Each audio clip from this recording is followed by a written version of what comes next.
欢迎电视机前的观众朋友走进天津卫视的大型情感节目《爱情保卫战》，看看今天请到的几位情感导师是谁？他们是情感导师雷鸣老师，欢迎；情感导师周小鹏老师，欢迎；情感导师徐瑞老师，欢迎；情感导师陆琪老师，欢迎。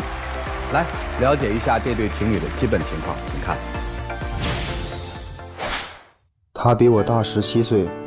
他特别在意别人的眼光，总是对我们的感情遮遮掩掩的，让我觉得特别没有安全感。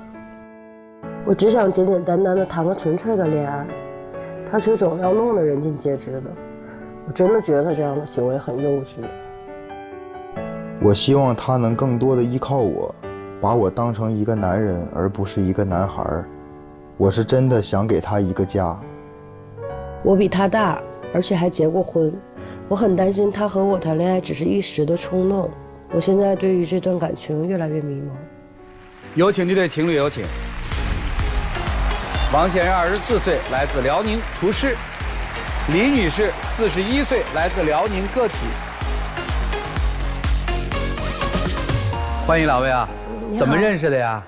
我们是在视频网站上认识的。是谁看谁的视频？他看我的视频，我看他的视频。当时我发了一个作品嘛，然后他就刷到我了，在下面评论啊，然后我们就这样就聊上了。那不就粉丝和偶像的故事吗？哦，差不多，差不多吧。你是他粉丝？因为他当时玩摩托车嘛，我觉得小伙儿挺帅气的。哦，有。他就关注我了，然后我就给他回个关，我俩就私信聊，然后后来加微信，就后来就聊上了。啊，从粉丝变为女朋友用了多长的时间？半年多吧。这个谁主动？我主动的，我是男的，当然我觉得我应该更主动点。行，那到现在为止好了多久了？好了1年左右了。那个时候追他的时候，知道他整个的背景？知道，因为聊天的时候他都跟我说了，比我大嘛，我大挺多的。然后之前也是离过1次婚，然后有一个17岁的儿子。你比他大17岁？对，我比他大17岁。你儿子17岁？对，我儿子17岁，而且我儿子跟他是一天的生日。哦，那你比他儿子大7岁是吧？对。当时你听到这些时候，你还有勇气去追吗？有勇气，我觉得我年龄没什么问题，我不在乎年龄。我有点犹豫，说实话，因为一开始只是我们两个单纯的在一起，挺简单的，但是接触了1年左右，包括我们的生活圈子、交往圈子相互融合到一起的时候，我就有点乱了，有一些不知道该怎么往下走下去了。他毕竟比我小那么多嘛。然后包括生活当中，我不太喜欢带他进入到我的朋友圈子。为啥呀？因为我觉得我们两个相爱就好了呀，单纯一点谈恋爱就可以了呀，就没有必要说听别人的风言风语啊之类的。别人说什么这那个的，然后听心里不得劲儿。对，也有这方面原因。那您儿子现在跟谁啊？我儿子跟我的前夫。哦，见过吗？没见过。想过以后就是以这种谈恋爱的方式继续这么处下去，还是有一天有一个结果呢？想有一天有个结果，感情嘛，毕竟相处都不容易，喜欢上一个人也很不容易，我也很珍惜。只不过是，现在时间我觉得还短，没到那个时候。再一个，我儿子现在17岁，正好面临着高中上大学的一个阶段。我不太希望他过早的接触我的孩子，直到我们的关系稳定下来以后，再去接触孩子。你还有想跟他儿子见面的想法？有，我之前就跟他说过，因为之前有一次他儿子要放假了嘛，然后他就说把儿子接回来，然后他陪他儿子玩一玩，多陪陪他。然后他就说给我报一个那个旅游团，让我出去玩玩，就把你支走。我就想，我当时我就生气，我就想，你给你儿子接回来，为什么要给我支走啊？你就是不想让我跟他见面啊？是。然后我就生气，我离家出走了。我当时怎么想的？因为我儿子17岁，正好处于一个挺青春期敏感的这个阶段，他也面临着要上大学、考试这些东西，我不想给孩子太多的压力。是。再一个，作为一个母亲，我不想把孩子的爱情观带偏了。本身我们两个的感情在一起接触，我知道我们两个是怎么回事，是比较单纯的那种感情，就是我喜欢他，他喜欢我，就是很好在一起。但是孩子他不懂，他会有很多认知上的偏歧，我就怕给孩子带偏了。他有啥认知上的？我就怕我儿子以后再找个像我这么大年龄的。那有啥不好？你可以为啥呢？不是你自己在这个为什么你会排斥这个呢？我也不知道我是怎么想的，但是我就是怕孩子会这么想，因为我不想给孩子的感情观带来一些误导。就是说，你对你们之间的这段感情，你也并不认可嘛？我怎么说呢？我没有跟比我小的，就是交过男朋友，因为虽然我离婚10几年了，但是这些年我一直也是在国外。我前夫伤害我也很深嘛。其实我对男人没有什么太多的信任感或者怎么样，我也想找一个比较单纯的人谈恋爱，不想跟我的同龄人一样，就是有好多乱七八糟、弯弯绕绕的东西。我本身性格也不是那样子的。听明白了，所以他是呗。对啊，那但是只是我们的年龄，我觉得我们相处是没问题，但是他想跟我儿子在一块接触的时候，我就会过多可能考虑到孩子啊。对，这个不见也罢。但是他就不理解啊，他当时就生气了，一摔门就离家出走了。我当时想，怎么这么幼稚啊？就是不是他不该幼稚吗？他该幼稚，但是他对啊，您不就要找一年轻的吗？他不就幼稚吗？那我当时就是一时生气了，我就上头了，我就摔门就走了嘛。行。然后后来过2天我不也回来了吗？是回来了。我冷静下来，我回来了。我师傅说那个要不那个我拿钱我带你儿子，咱仨一块出去玩，对不对？他也没同意。那你凭什么就也没给他儿子能跟你相处的好呢？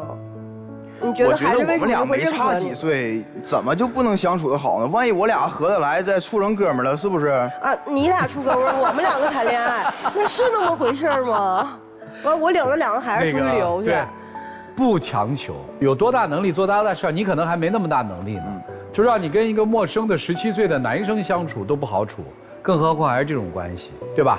而且他特别迫切地走进我的生活啊，也特别希望我迫切地走进他的生活。他肯定是这么想啊。但是我觉得恋爱就是我们2个就好了，1对1就好了，我们2个开心就可以了。为什么一定要走进别人生活？本来我们的年龄差这么多，差这么多，有的时候我都不带他去我的朋友的那个圈子接触。为啥？带过吗？因为我怕别人会风言风语说一些话对他不好啊。他不带我去，就是不想让我跟他朋友见面，然后怕他朋友笑话他找个这么小的。挺好的吗？你怕他们说什么呀？我怕他们说我老牛吃嫩草啊这一类的话。不是你都做了，别人还不能说吗？我觉得我无所谓，但是我觉得会伤害到他。哦，你怕他受伤？对，我怕会伤害到他。你介意吗？我不介意。可是这种话听多了，谁心里都会不好受的。你朋友会说吗？我朋友我不知道他们会不会说，因为我没带他去过我的朋友那儿。哦。但是我知道他的朋友有的时候说的话，我就挺难以理解。你朋友都怎么说？有一次就是我有一个比较玩得好的哥们儿，我说哪天带我女朋友咱一块吃个饭，然后几次了他都不去，他都拒绝了。是我都没有去过，完了拒绝了好多次，他反复跟我说，我也挺不好意思，我说那去吧，也别驳他面子了。结果一去了以后，他朋友上来就说，哎你行啊，一步到位了你，这是傍到富婆了吗这？当时就把我气的，我也是没法说什么，怎么解释？因为是他的朋友，都是年轻人，然后我就挺尴尬的，当时说实话，心里也挺堵得慌。结果他也不解释，上来了就一句啊，对我女朋友刚从国外回来，妈妈在帕劳还有产业，啊，儿子17了，眼看着快成年了，我就是一步到位。我进家我就当爹了，我当时给我气的，我真是我想说他，我又想说他朋友，我又说谁都不是，我就特别尴尬的那个场面，我就觉得他们就是这么想的，那我就替你们全说了，对不对？那你为什么要说这些？这些本来它不是事实啊。那我为了保护你嘛，那他们就那么想的，我就这么说了，我把他们随。那有必要吗？不是事实的话，你说那些有必要吗？我就是为了你好嘛，当时。可是你这种行为太幼稚了。哎呀，没啥幼稚的，他那个岁数不就应该这样吗？血气方刚，保护自己喜欢的女人，对不对？可是这些话听在我心里像个事。哎呦，那有啥？你知道他不是这样，不就行了吗？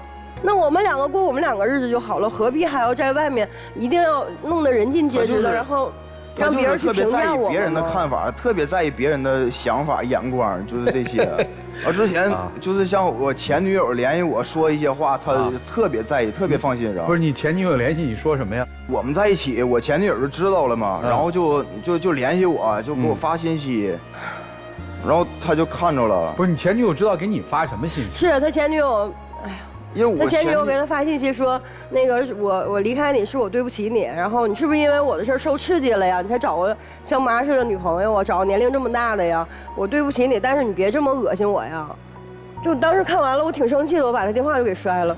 不是你摔他电话干啥？因为他们2个用他电话发的呀。还敏感。是啊，那本来我就对这个年龄，我说句实在的，我心里挺介意的，而且我也挺珍惜这段感情的。但是就到现在，就谈到现在这个为止这个阶段，我就已经不会去往下谈了。我怕了是吧？对。哎，他前女友就是发那个最让你在意、最刺激的是哪句话呀？他说你不要因为这事儿为了恶心我，找个像妈一样那年龄的女人。啊，这不让我觉得挺难受的，心里挺堵的。别人说归别人说，你自己有这么想过吗？有。你问过他吗？问过，当时我就过去问他了。你还问？因为我性格就是很直接嘛。啊。我就问他，我说你是不是因为受刺激了，还找个像我这年龄的女的呀？他咋说？然后他当时回答，他说，对啊，他说我前女友是比我漂亮啊，比你年轻。我说我现在口味变了呀，我就喜欢你这样的。那你不口味也变了吗？我们两个差17，你前夫还比你大9岁呢，你现在找个小这么多的，那你口味不也变了吗？当时给我气的，我就把他电话给摔了。就这么想的。我也是。那我不生气吗？对，他就这么说的，哪有这么说话的呀？我前女友说的话，他宁愿相信，他都不相信我对他的感情是真的。你说要稍微成熟一点的人，他是不是不会这么说话了？哎呦，真是我当时也挺无语的。还是喜欢你嘛，至少这个阶段是喜欢的，对吧？因为我们一开始接触的时候，他挺成熟的表现的，就没有接触到外人的时候，他表现的所有的方式，对于我也好，照顾我的生活也好，都是很成熟的。就包括我们生活上的一些照顾。就是爱情能让一个男人变得幼稚。我觉得好像确实是这么回事儿，不幼稚啊，不幼稚吗？可能对他感觉来，他就是觉得我不是他不就是在就想像一个特别硬汉的男人保护你吗？只是你觉得幼稚嘛？但是他用的方式肯定还是用他现在这个年龄的方式，对吧？可能是吧，所以我哎呀，有的时候那现在困惑啥呢？这不是听起来满满的幸福吗？就是我唯一困惑的就是，因为他比我小的太多了啊。然后有的时候，比如说我表达关心他的方式，他就有的时候他也不接受。我有的时候想给他买一些礼物送他，我觉得这是正常的吧。而且我们两个现在在一起生活，一开始我说，哎，我有套房子，你就搬过来我这边住吧，正好照顾也方便一点。哎，他就不，他说我住你房子干嘛？为什么要住你房子啊？我说那怎么办呀？他说那我们在外面租房子吧。我说行，那你刚工作没多久，工资也没那么高。我说那这个钱我来出吧，毕竟。我说句实在，我比他大一些，我经济基础好一点，我觉得也让他依靠我一点，感情上我多依靠他一些，咱就补短一点嘛，我心里也踏实一点，我最起码能付出的多一点。然后不干，哎，行，那合租，一人出一半。结果家里那套房现在空着，那何必呢？然后买东西也是送他礼物，我朋友在新加坡嘛，有的时候代购回来一些小的名牌衣服呀什么的。我觉得我男朋友，我想给他打扮得漂亮一点，穿我买的衣服，不也很正常的吗？他自己又不给自己买衣服，买回来了，哎，让他试，就是不要，让你退了。我说代购的东西他怎么退呀？他说哎行，勉强收下了。1个月以后开工资把钱给我转回来了，我当时还挺高兴的。我说你给我转钱，这是生活费吗？说不是，这是礼物的钱。我就是觉得没有必要非得买那么多就是名牌的衣服什么的。那你就依靠我点，你在外面都可以说吃我软饭，那怎么的？到我这儿来就不行了。我在外面那不是为了保护你我才那么说吗？堵。那你敢说怎么就不敢做呢？那你心里不是也在乎这些事吗？我自己可以赚钱，我有我的经济能力，对吧？反正我想让你多依靠我一点，因为我是个男的，对吧？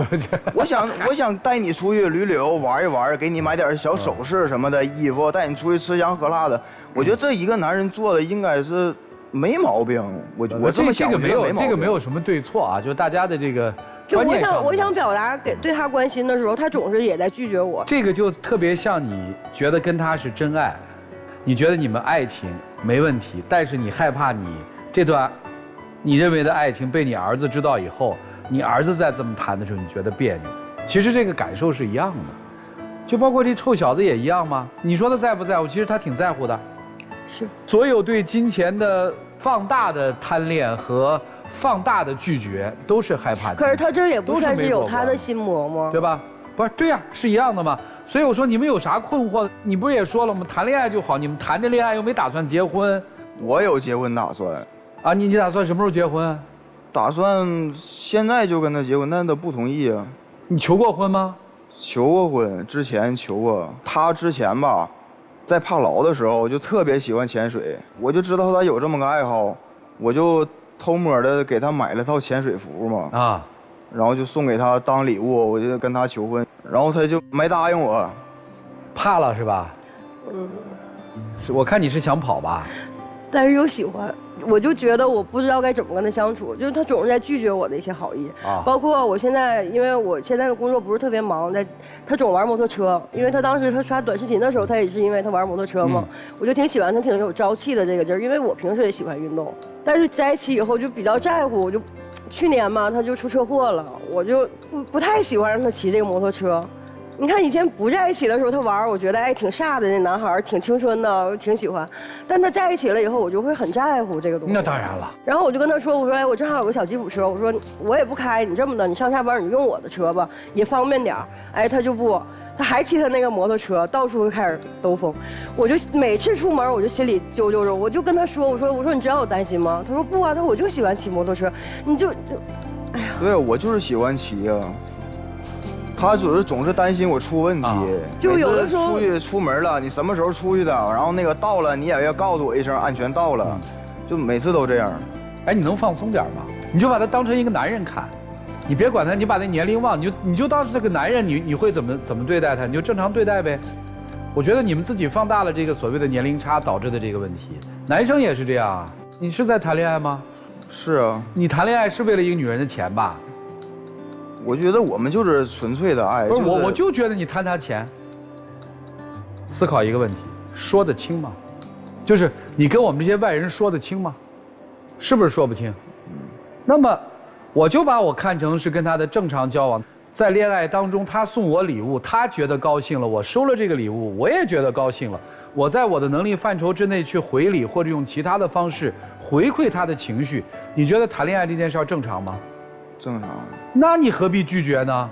只有当你们两个人真的忘了你们所谓的年龄差和世俗对你们看法的时候，那才是你们真的好状态。你们现在没有好状态，我不觉得你们关系特别的好，两个人都背个壳，女方想的是，哎呀，这个小孩亏了呀，他那么年轻啊，我得怎么回馈啊，我受不了啊。我就是觉得一开始生活圈子只有我们两个的时候，他上班，我工作，就没有那些乱七八糟的事儿。但是，一旦接触到就双方的朋友圈了以后，不是因为你想，如果你们两个就因为一场爱情把两个人关在一个壳里了，你们俩会多痛苦啊！没有朋友了，没有交际圈了。可是他可以交往他的朋友，我可以接触我的朋友。不会呀，大家还会问呢。这就是我刚才说那个问题啊，都知道啊，你朋友应该都知道你谈了一个小家伙吧？你朋友都知道你谈了一个大姐姐吧？本身都是知道的事儿，为什么要回避呢？为什么不能面对呢？但是我真的是怕有一些风言风语，别人说完了以后，该有的他会有一些想法，会让他有想法走啊，扛不住就走啊。你最担心的不就是风言风语多了，他扛不住他走了吗？你不也就担心风言风语多了，你扛不住你要跑吗？那就做爱情的验证就好了。我是这么想，但是我们又看到了，好像这17岁的年龄差。不是在我们这些世人的眼里是个年龄差，反而好像是两个宣称自己相爱的人成了最大的一个阻碍。你们看这个怎么办吧？帮他们出出主意呗。让我们一起进入丘比特问卷。你能告诉我一下会损失什么吗？不会损失什么。就是我这是仔细琢磨，你跟他这段恋爱损失什么了？没损失什么。不损失。对。因为你自己心里明白，在我们所有人眼里，哪怕他就是岁数比你小很多，哪怕他就是带着动机，在我们所有人眼里都是这样。在你的眼里，不妨碍什么？你会损失什么吗？也不会损失什么，所以你可以放轻松啊。你做了一件潇洒的事儿，但你不是真潇洒呀。装潇洒是最累的。因为也不想让他有一些不好的体验嘛。什么？其实我如果你真的在心里把这疙瘩放下，你放松的跟他去接触，他要接不住，他要觉得这体验不好，他接不住，他走了，说明这不是缘分，哪怕最终走不进婚姻，单身男女男情女愿，你不亏欠谁，不行就说明缘分不到，你需要一个平常心。对，您需要平常心吗？您有平常心吗？我觉得我也有。那么着急干嘛？赶紧把你儿子叫来，我们跟哥俩试着处。我根本不给这个女人空间，你现在就得把她叫来。你不把她叫来，拜拜了您那，我离家出走。你给她空间了吗？你有平常心吗？她就是一个普通的单亲妈妈，她再婚必须考虑孩子能不能接受。你非要在明年高考之前让这孩子接受吗？所以你给她空间了吗？你至少这1年空间得给吧。那何必耍这个小性子呢？如果我是你一哥们儿，我就问你，哎，跟这大姐姐谈恋爱是不是一切都是现成的呀？你要有平常心，怎么回答？羡慕吧？你找不着。你没有平常心的时候，你所有动作都是变形的。你要有平常心，那就是个普普通通的单亲妈妈。我们2个人恋爱，我们2个人的事儿，你们爱议论，过得着的，我跟你解释2句，你接不接受跟我没关系。过不着的，你管得着吗？是不是？所以别急，你得给他空间。那还有一个动作变形，他送你的礼物你喜欢吗？也还行，我就是觉得别还行，喜不喜欢？有一点吧，有一点喜欢是吧？我就觉得我也可以自己买呀。哎，何必呢？动作变形了，你做了件潇洒的事儿，但是你在装潇洒，装潇洒是最累的。所以你们2个本身感情没什么问题，但是你们俩相处起来怎么就这么别扭？你平常心，你也平常心，别装潇洒了啊！谢谢。他们要有平常心，他俩就不至于到这儿来了。他也做不到平常心啊！你们的确做了世俗的人都不敢做的事儿，但你们还是用世俗的人做的事情的评价标准和眼光在谈这段恋爱啊！你知道你女朋友到底怕什么吗？他就是怕。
小哦，那怎么当时不想找一个大一点的呢？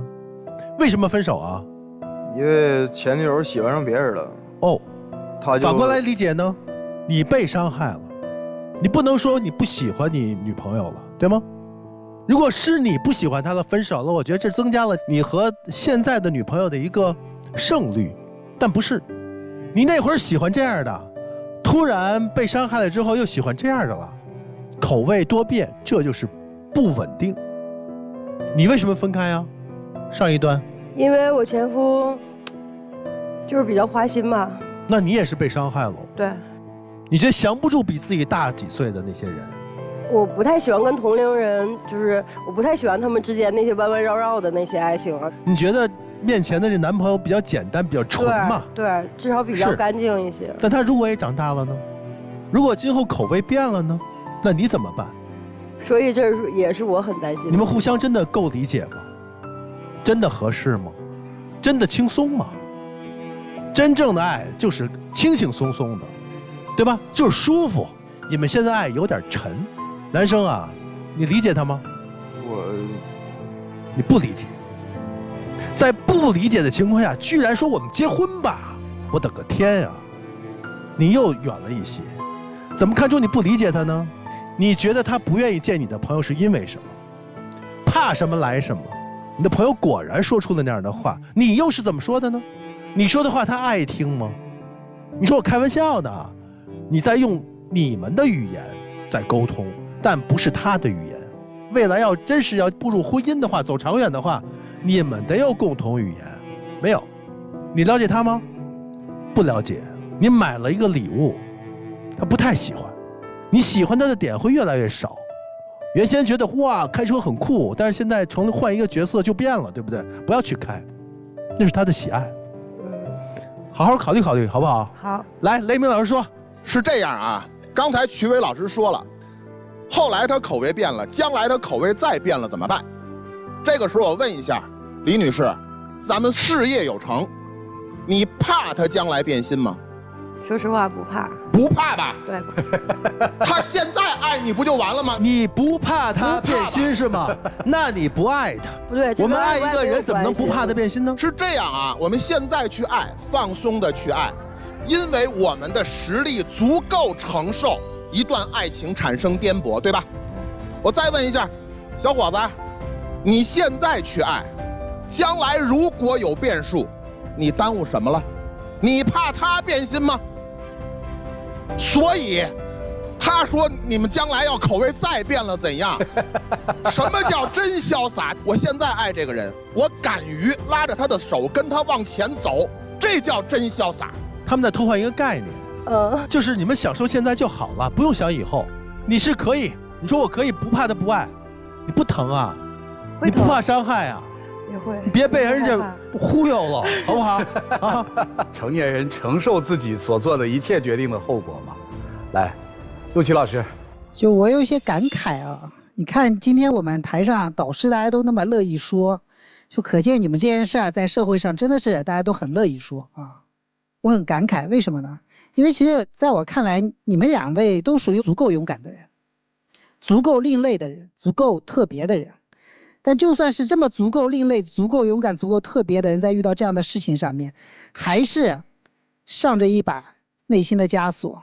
就是论潇洒，我觉得我们在座几个人加起来可能都没他潇洒，这能看出来。但是遇到事儿是一样的，我就理清三个概念：第一个是闲话，第二个是评价，第三个是枷锁。首先第一个，你们对于闲话的理解是有误的。闲话是什么？闲话是我们的娱乐方式。你们自己琢磨，你们在家说不说闲话？你自己跟朋友待的时候说不说闲话？是不是也说？也说，也会八卦一些。他就是说别人生活里面那些事儿，他是不带恶意的。那么闲话本身不带恶意，为什么你们会那么怕听到闲话呢？是因为你们在分析这个闲话的时候，把它当成了一种评价。你们认为这是对你们个人的评价，但事实上你们自己在说闲话的时候有对别人进行评价吗？没有，并不会影响你对他的定义，只是说而已。好，那么什么是评价？评价是来衡量一个人在我心目中的地位。我们说一个人的自我评价是我们预估别人是怎么看我。那么对于评价这件事情很好玩，评价是有恶意的。好，那么如果一个人对于你们这段关系有了恶向的评价，他一定不是真朋友，对不对？对。但凡是一个真朋友，不管你今天找了一个什么样的人，只要这个人没有伤害你，只要你愿意，你高兴，他一定祝福你，对不对？对。所以真朋友他对你们的评价一定是正向的。而负向的评价、恶意的评价，他一定不是真朋友。那么如果不是真朋友，为什么我们要为他的评价而动容呢？这是第二个事情。第三个事情，枷锁。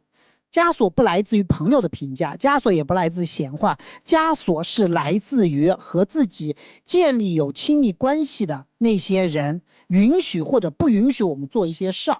比如说你儿子今天跟你说我不允许你和他在一起，这属于枷锁。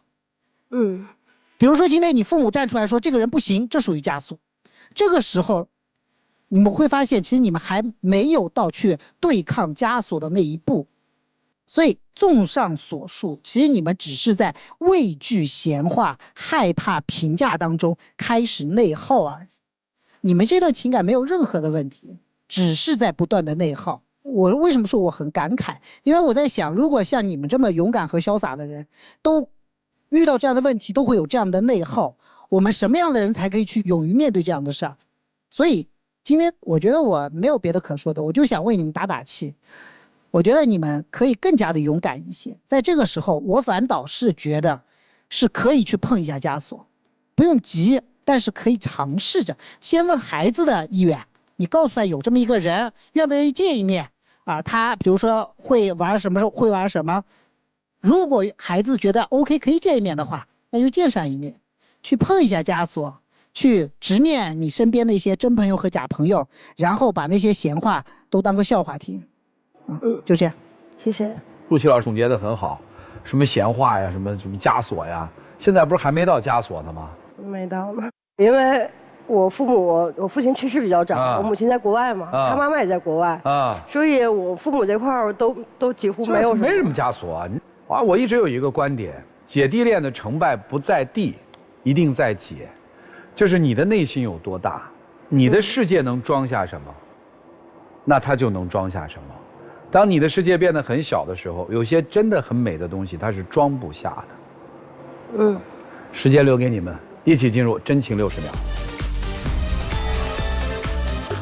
其实我确实应该不能那么着急，一直去逼你跟我结婚。我也想把心静下来，用平常心去对待。你平时也需要多理解你，多理解你的一些想法啊什么的。怎么说呢？我希望你平时我们相处过程当中，你其实挺成熟的，比我成熟有方面。我也希望今后有一些生活上的时候，你不要表现得太幼稚了，你能多替我考虑考虑，我也会多替你考虑考虑的。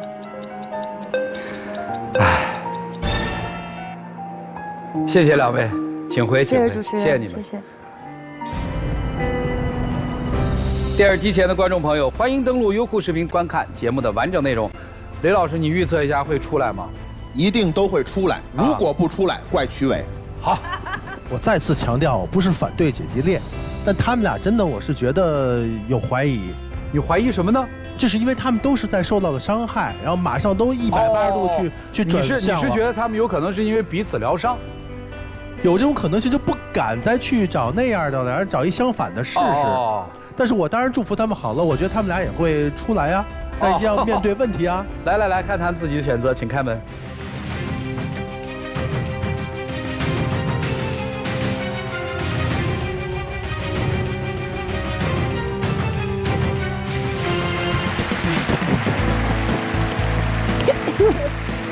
哎，行了。我们就是希望你们能开开心心的恋爱，然后顺其自然的下去，走到哪一天就是哪一天，好好恋爱就好。来，我们一起见证属于他们的浪漫时刻，各位请见证。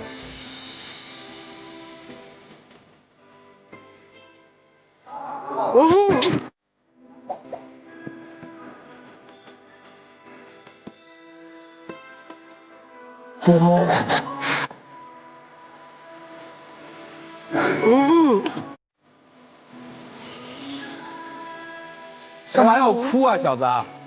就是感觉挺激动的。可想而知，他们周边的人给他们多大的压力。加油哈，好好相爱吧。谢谢你们，请回。谢谢，谢谢，祝幸福，请回。啊。小伙子周边就是你这样的人，你看弄得人都快哭了，太不容易了。那让他迅速成长吧。在这段关系里面，最后他到底是一个什么结局，其实并不重要，只要彼此珍惜、珍重这份爱，我觉得什么样的结果大家都乐意看到。好了，我们来了解下一对嘉宾的基本情况，请看。我以为他应该比我更成熟稳重，但慢慢发现他做事从不思前想后，也不和我沟通，而且强势霸道，到最后还是我给他解决所有问题，但他从来都不念我对他的好。每个人都有自己的规划，我觉得没必要每件事情都告诉他。和他在一起这么长时间，他对我一点都不真诚，还和我耍心眼，这是我不理解的。有请这对情侣，有请。小王22岁，来自广东个体；小刘28岁，来自广东美容院店员。欢迎两位哈，怎么认识的呀？我跟他是在单位上班认识的。哦，谁追的谁？当时是我追的他，他就是人吧，就是比较热情，而且比较贴心啊。我上班的时候有一些难题嘛，比较难解决的，他就会热情的帮我。哦，那今天为什么而来呢？就是他比我大嘛，我觉得他就是应该比较成熟懂事一点的。但是后面相处之后，我才发现他处处对我耍心眼，把我甩得团团转，我就真心玩不过他。什么事儿啊？你说的怎么这么深奥啊？来说说。就是当时我们在深圳工作嘛，上班上得好好的，他突然就离职了，也不跟我商量一下。后面他才跟我说，是因为家里面有事儿要回去处理一下。那个时候他也没有跟我联系，但是突然有一天他就发了条信息过来，要跟我借5万块钱。我就问他干嘛要借那么多钱，他也没跟我说，就是支支吾吾的回答不上来。我觉得不靠谱吧，所以我就没借给他。他还特别的生气呢。那我是跟我闺蜜开了美容院赔本了，我肯定要找你借钱啊。开店去了？对，不是家里有事儿。因为那个时候我觉得他一个大男人，他又不懂我们的美容行业，所以我就没告诉他，我是想给他个惊喜嘛。但是后面失败了。他问你借钱的时候跟你说理由了吗？他什么事也没说，他就支支吾吾的回答不上来，就说先借我5万，有急事儿啊。所以我就不敢借给他呀，因为我觉得这个事儿不太靠谱。哎，你别说他年龄小啊，警觉心还有啊。因为那个时候他离职了，也不跟我商量一下，那个时间也不跟我联系，那你突然就跟我说开口要借5万，那我当时肯定是很纳闷啊，而且我也有点生气。那个时候就是他不懂嘛，我就不想告诉他，我想成功以后再告诉他，然后给他个惊喜。行，其实我就是觉得他在跟我耍心眼，就是怎么会有这感觉呢？因为那个时候我没借钱给他，他就特别的生气，而且就是跟我冷战嘛。我觉得这样下去也不是办法，后面我就找到她的闺蜜，我就问她最近美容店的生意怎么样，她说他们已经把她踢出了局。那个时候她还跟我说了一个事情，让我特别的生气，就是她说他们当时创业的时候没有告诉我，是因为等创业以后就是想把我给甩了。我当时听那句话我就真的很生气。这不都她闺蜜说的吗？对，她闺蜜告诉我的。哦，那个时候我跟她还有聊天记录呢。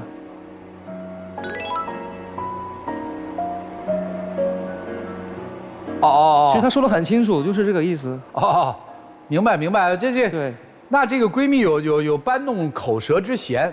如果真是这样的话，有一个事实是坐实的嘛，就是她跟闺蜜之间已经有了经济上的利益冲突，对吧？对。所以闺蜜再说这些事儿，我觉得可考虑可不考虑了吧？她就是诚心的，创业失败了嘛，赔完钱以后闹翻了，她就想搞破坏，挑拨离间。我觉得她就是在耍心眼，因为那个时候我听到这句话，一开始我是很单纯的，我相信了，我以为她就是跟她说的一样，就是她闺蜜跟我们挑拨离间关系。但是后面我又想，因为我跟她闺蜜也是认识的嘛，然后她就是可能也不会来骗我，然后她说的有可能是真的。嗨，这恋爱谈的行，借钱让你觉得她在耍你，还有什么事儿你觉得她在耍你？还有一次就是我们在一起快1年多了，带她回去见父母表现表现，但是她一去到我家里就什么都不干，坐在那里玩手机。然后那个时候我妈煮饭什么的比较忙，她也坐在那里就是不去帮忙打下手什么的。当时我也很生气呀，然后我跟她说，她觉得她还自己很有理呢，就还生气了。我觉得我第一次上门就是客人，我就不应该干活的，我是想着结婚以后再干的吧。那这个跟他耍心眼有什么关系吗？我觉得他吧，就是在跟我们耍心眼啊。而且那个时候我都跟他说了，我带你回来只是看你一个态度，不是说让你干什么活。但是他我觉得就是在找借口，就是不想干活，以后也不用干活那种。哦，就是我起步的时候我告诉你我是懒的，你们要接受我，我以后也逃避干活。对他有时候你想多了吧，小子，我怎么打破头我也想不到这一层。就是我觉得他就是老爱跟我耍心眼，而且他特别沉迷穿汉服，我觉得他穿的特别难看，不符他这个快30多岁的人了。这个是我的爱好，你应该支持我的。刚开始我是支持他的，那个时候我也给他买过1、2件嘛，但是他后面呢就是越来越着迷了一样，买2、300的他觉得还便宜，他就是不喜欢，他偏要那种5、600的，一个月下来他要买7、8套，我就很不理解呀。但我就是喜欢啊，就想挑贵的买，因为贵的有质感嘛。他每次买了汉服之后吧，他就是喜欢拍照，但是他拍照呢，就是很喜欢拉了一群男性朋友出去拍照，然后后面被我知道了之后，我就感觉我特别生气，因为毕竟我是他的男朋友嘛，他这样拉了别人出去拍照，算几个意思啊？就是他跟其他的异性去拍汉服照，没跟你说过？没有跟我说。所以你说这是他骗了你，耍心眼儿。那我叫你去的时候你又不去，那我就找别的朋友去喽。你叫他去过是吗？我叫他去，他不愿意去。哦。那我就找别人。因为我觉得他这个汉服根本就不好看呀，一点都不符合他现在气质。其实我也有事情，我就想气一气他的嘛。哦，你拍什么样的呀？有照片吗？我也带过来了，给大家看一下吧。你看他那个动作，我就感觉这个容嬷嬷似的，一点都不好看。可是我真的喜欢啊，就是想他支持我啊。我是真的不喜欢，而且我觉得也特别不好看。行吧，那听明白了呗。从女方创业失败之后，双方开始出现了很多分歧，对吧？也不怎么沟通。那现在你们是个什么状态啊？现在就是我回老家创业了嘛，我老家是在梅州的，他在深圳上班。哦，那还是有点距离的哦。那为什么没有跟他回家一起去创业呢？我还想把我的美容行业再搞起来嘛，我就不想跟他回去，我也不想他回去。你为什么不想他回去？因为异地恋不长久，我就想每天看到他嘛。你现在创业多久了？我现在已经半年了。半年了？对。那你们这半年是个什么状态啊？经常吵架吧，有时候2天一小吵，3天一大吵那种。咋吵？在哪儿吵啊？微信里啊？对，微信里面找，因为他这个人吧，就是控制欲特别强，而且特别想拿捏我。现在不是已经异地半年了吗？你们见过多少回？也就才1回而已。谁看谁的？我比较主动去找他的。你都没去看过他？为什么不呢？我也要上班，我也忙。好吧，那要继续异地下去，你会怎样？分开吗？看情况吧。你呢？我觉得我还是挺爱他的。如果他就是不要跟我耍什么心眼，稍微真诚一点。他还跟你耍过什么心眼了？不真诚，你反反复复说这，我没听出来啊。我觉得他这就是跟我耍心眼，因为通过就是这几件事情嘛，我就发现他说的跟他说的就是不太一样。不是，就是创业是一件事儿嘛，对吧？对。还有一个就是去你家比较懒嘛，不像是耍心眼儿。今天来到底是为什么呢？我就是想他能改变一下自己。不要老是花钱大手大脚，因为他买汉服老是让我给他买。那你都不买给我，什么才能证明你爱我嘞？爱不爱不是通过花钱来衡量的。姑娘，我问你啊，有考虑过结婚吗？考虑啊。考虑过他吗？考虑吧。考虑吧是什么意思啊？要是他愿意为我付出，我是可以的。那你家里没催你相个亲什么的吗？催呀。当时就是有一次吵架嘛。那个时候他就是可能是也是无意间他就透露出他去相亲了，一听这话我就特别来气，他这是把我当备胎一样那种。我承认我就是去相亲了，但是我也是被迫的，因为我也到年龄了嘛，也需要结婚，但是我们现在异地恋，家里也不太同意，我才去相亲的，然后我也是应付了事，我不是真心想去相亲的。我觉得他应该要做出点改变，不要这样子，就是老是跟我耍心眼，创业失败了才想起我来了。他就是其实这个坎儿你过不去是吧？对，他就想着什么时候创业成功了，然后就把我甩了。哦哟，那如果是这样的话，为什么你非要跟他在一起呢？因为我觉得吧，感情也是来之不易，然后我也还是感觉我自己还是挺爱他的。你爱他什么呢？就是我觉得他这个人其实本质上也还行，就是不是说特别坏那种，就是有一些毛病需要改一下。因为有些事情他其实都是没有跟我说。接着我帮你问，你愿他回深圳陪你一起创业吗？那也行。什么叫那也行啊？如果他那边可以的话，我也可以去他那边。哦，他那儿如果创业好了也可以去是吧？因为我们之前就是协商好的，就是两边同时创业，就是看谁那边的起子好一点，我们就是。所以双方都在跟对方留背手嘛。居然相约彼此在不同的城市去创业，谁创成了就投奔谁，好像在做一场创业的竞赛。他们口口声声都说我们还爱着对方，喜欢对方，但是这样一段关系，它还是一段爱情关系吗？应该怎么相处呢？我们来听听老师们的建议，一起进入丘比特问卷。如果你们是在恋爱的话，我只能说恋爱质量真的不高。首先啊，你们的这个信任会因为闺蜜，而且是散伙以后的闺蜜，有矛盾的闺蜜，一面之词，就开始怀疑自己的女朋友了。你们之间的信任根本不牢靠。你是怀疑她骗你钱吗？我是怀疑这样是这样对。你已经怀疑她骗你钱了，你知道这是本质上的不信任吗？也不能说是吧。不，你对你女朋友的几个评价已经不是一件事儿、一个缺点的评价了。如果你说她身上有一个缺点，我希望她改正，这是一个小的不满意。你对你女朋友的评价都是人格层面的。你知道耍心眼儿在人格层面，这是一个全盘否定吗？这人不老实。你反复说她在跟你耍心眼儿，然后你还说你爱她。我觉得他就是因为创业失败了嘛，那时候他就是想创业成功把我甩了，然后创业失败了就想起我来了。这个怀疑来自于她的一个闺蜜给你的一番短信息，对吗？而且他创业的时候，你是在从别人的嘴里去判断你的女朋友可信不可信，是吗？那别人的闲话多了，今天张三说一句，明天李四说一句，你都信？然后第二个，你对你女朋友真的缺乏基本尊重。照片放出来，就是一个女孩子爱美，你当着所有人的面说像容嬷嬷，你不觉得你女朋友很没面子吗？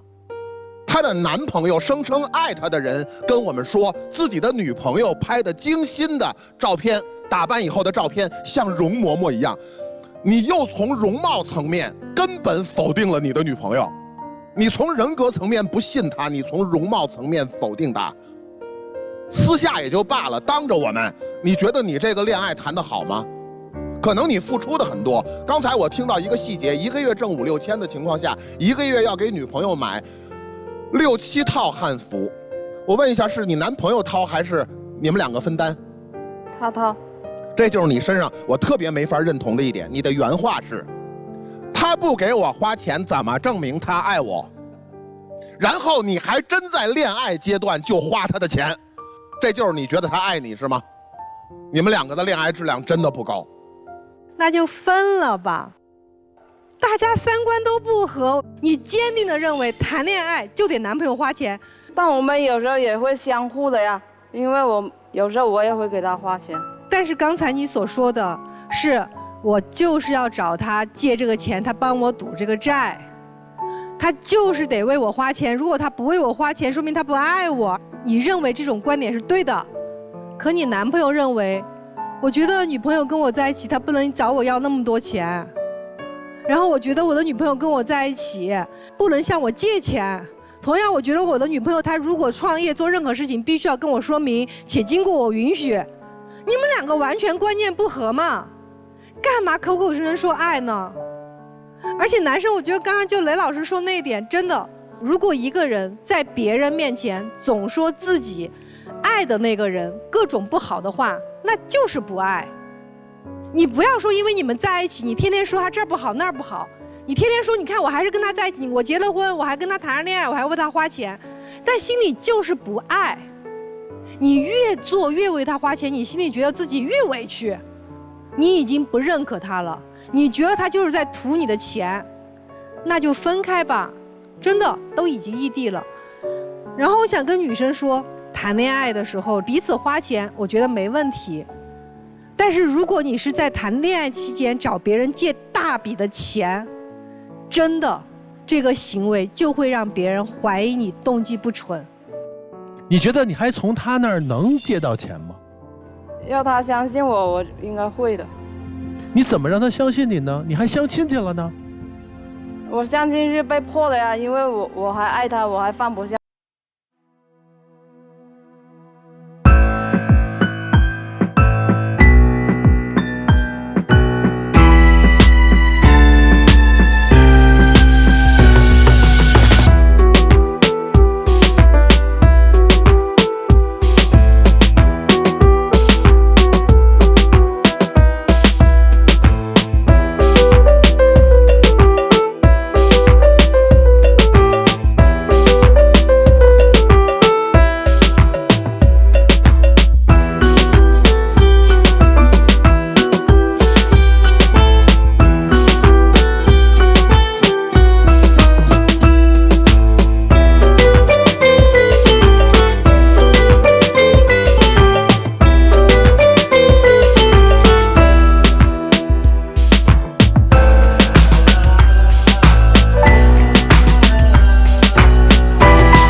和别人之间的交流沟通以及共情的能力其实是不足的。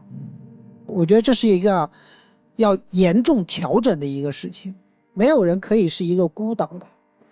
我不知道你以前经历过什么，也不知道你整个生活状态里面发生了什么，但是你现在整个状态是不正常的。和人之间的情感关系当中，我们不说完全坦诚以对，完全的敞开心扉，但至少沟通是有来有往。不是我心里面觉得你不靠谱，或者我这个东西不需要你知道，所以我就可以骗你一句话，从此以后就没头没尾没交代。所以别人对于你有任何的评价和想法，都是源自于你自己的表达。你没有任何的表达，也没有任何的沟通，在这个时候别人怎么来理解你的？所以无论是感情也好，创业也好，目前来看几乎是一定失败的。因为恋爱是人际关系，创业也是人际关系，所有的一切你是脱离不了人际关系的。你不把这一点调整好，没有办法在社会上面存活下去。至于你，我觉得你现在已经真的是不爱他了，就是你完全放弃了和他沟通的努力，你都没有试图再去沟通了。我知道他沟通很难，我也感受到了，但是你现在已经直接在下定义了，你没发现吗？就是你没有去试图去真的去把这个真相给搞清楚，而是直截了当就给他下定义，你是这样的，你是那样的，变成了一种评价，变成了一种审判。那么你怎么能说你是他男朋友呢？无非就是他身边没有别的人嘛，只有你存在嘛，所以你可以把自己定义成你的男朋友嘛，所以你是因关系而关系嘛。你们这段关系已经名存实亡。我觉得比较严重一点的是，姑娘，我觉得你不要依赖这段关系，就是他和你之间的感情是很淡漠了，你应该去好好的调整自己，让自己去感受一下人和人之间的感情和关系究竟是怎么样的，不同层级的感情是怎么样的，然后怎么样给别人回馈，怎么样去感受别人的好。至于你，我觉得你说清楚吧，分手就好，就这样。在这个关系里面确实看不到男生对女生的爱了。你就是这样，平常就是惜字如金吗？还是今天不太想说？你还爱他吗？没人相信了，即使爱也没有人相信了，因为你做的所有事让他和你周围的人看不到那段爱。怎么选择自己去定，我希望你今天你能说实话，让我们一起进入真情60秒。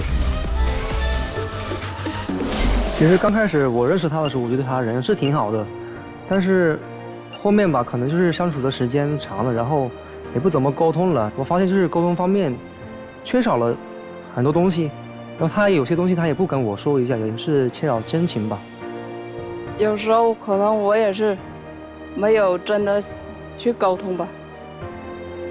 后面我发现他也是就是不怎么跟我说话了，而且也是感觉就是到处就是耍我一样。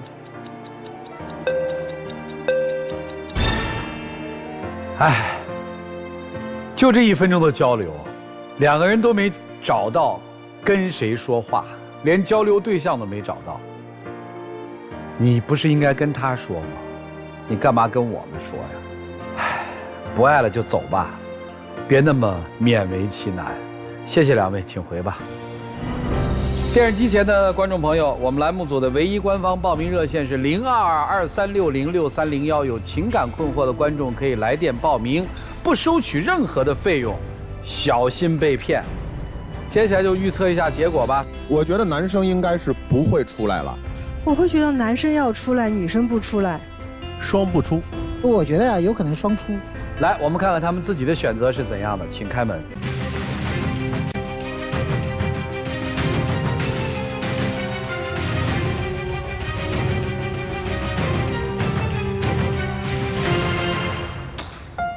我估计5万块钱一没借，这姑娘就在自己那个词典里把这个男生就屏蔽掉了。行了，今天也算是做一个了结。与其稀里糊涂的说爱和不爱，不如明明确确的一刀两断，这样一别两宽，各自欢喜，找到属于你们自己的幸福。谢谢各位老师的分享，感谢电视机前观众朋友的收看和陪伴，我们下期节目再见，谢谢大家。